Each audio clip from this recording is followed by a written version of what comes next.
Hey, how's it going? So, if you're not new here, then you probably know I'm constantly redoing my desk setup. It feels like every 3 or 4 months, things are being added or taken away. It's just never perfect.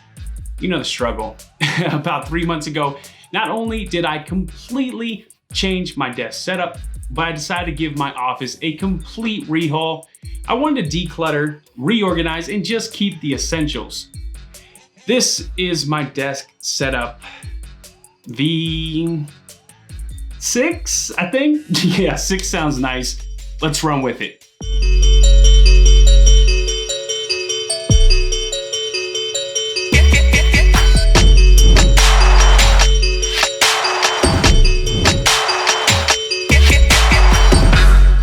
The foundation of any desk setup is, well, in the name, the desk. From previous setups, I knew I wanted to go big, and that's exactly what I did. This desk is about 8 feet long by 2 feet deep. Now all it is just some butcher block that I picked up from Home Depot.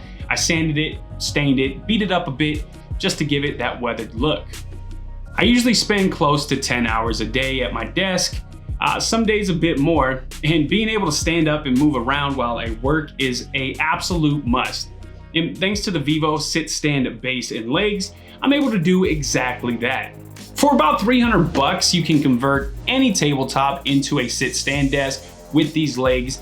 And out of everything at my setup, it would be the one thing that I recommend over everything else.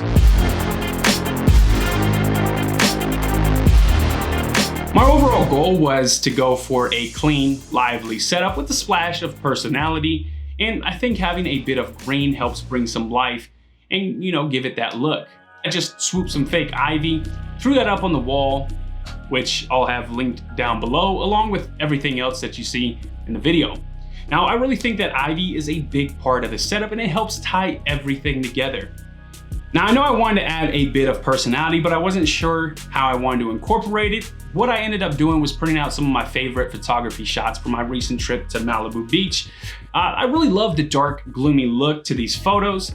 Now, if you're at all interested in photography, feel free to follow my Instagram page at Yeti Visuals. All right, so audio, it's a huge part of any setup, at least it is to me. I need accurate sound for work, so I need good audio. For speakers, I went with the Q Acoustic 310 compact bookshelf speakers in the American walnut finish, and those are resting on the Kanto S4 speaker stands. Absolutely love these things, not only for the way they look, but for how they sound. The 310s have outstanding performance. They produce a really tight, smooth sound. The bass, it's there, but it's not overwhelming. I'd actually recommend a nice sub to go along with these. I've actually paired these up with the ELAC, I believe that's how you pronounce it, 10-inch powered subwoofer, which has crazy amounts of knock to it. I keep it about half volume or so, just because it's a bit too loud. Now, those are fed into my SMSL SA50 mini desktop amp, which I've mounted beneath my desk, so audio is just at an arm's reach. This speaker setup is mostly used for when I'm listening to music or watching movies. When it's time to actually get down and get some work done, I break out my headphones. The headphone of choice here is the Philips Fidelio X2 HRs. They are my absolute favorite pair of studio monitoring headphones. I use these guys for everything from work to playing games. The X2 HRs feature an open back design, which means you get an overall wider soundstage. Open back headphones offer a very unique sound that you just can't find on closed back headphones. When it comes to gaming, they blow any gaming headset out of the water, man. The sound positioning is just incredible. I can tell whether an enemy is above me, below me, pretty much track them through the walls. Because of the open back nature of these headphones, it allows for a much more natural sound stage, kind of almost like I'm there in the battlefield. Now, you don't really need a DAC and amp with these headphones, but I highly recommend coupling it up with one because it just opens up their true potential. I don't remember the exact name of the one that I use, but I'll list some good options down below, along with the magnetic headphone hanger, aka the NZXT puck that the X2 HRs are resting on, magnetically connected to my PC. Really love the style of that puck. Small thing, super cheap, but can really liven up your setup. And it's a great way to kind of display your headphones. Now, I've been through a ton of keyboard and mice combos and you know, Logitechs and Razors and Corsairs, and I think I actually found my favorite keyboard and mouse, and I've been using them for the majority of 2020. Couldn't be happier. They look amazing to me and they perform even better. The mouse, it's the G-Wolf's Hottie in red.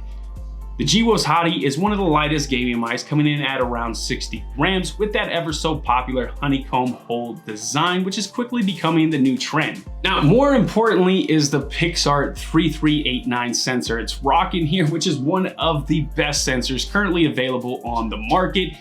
The Hottie shape is also based off of one of the most comfortable, versatile mice out there, the Logitech G Pro. Super accurate, super comfortable, zero complaints. Absolutely love this mouse.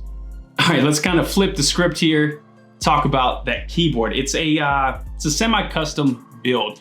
It's the SK61 60% keyboard with the Gateron brown switches. I replaced the keycaps with the Taiho Deep Forest green keycap set. I also ordered a custom coil cable to match the keyboard from the guys over at Mech Cables. The wood wrist rest I ordered from Etsy just to tie in with the desk and bring the whole thing together. It's a really unique color combination. Not everyone's gonna like it. In fact, I'm sure most of you aren't. Let me know in the comments down below, but I really love the way these colors work together.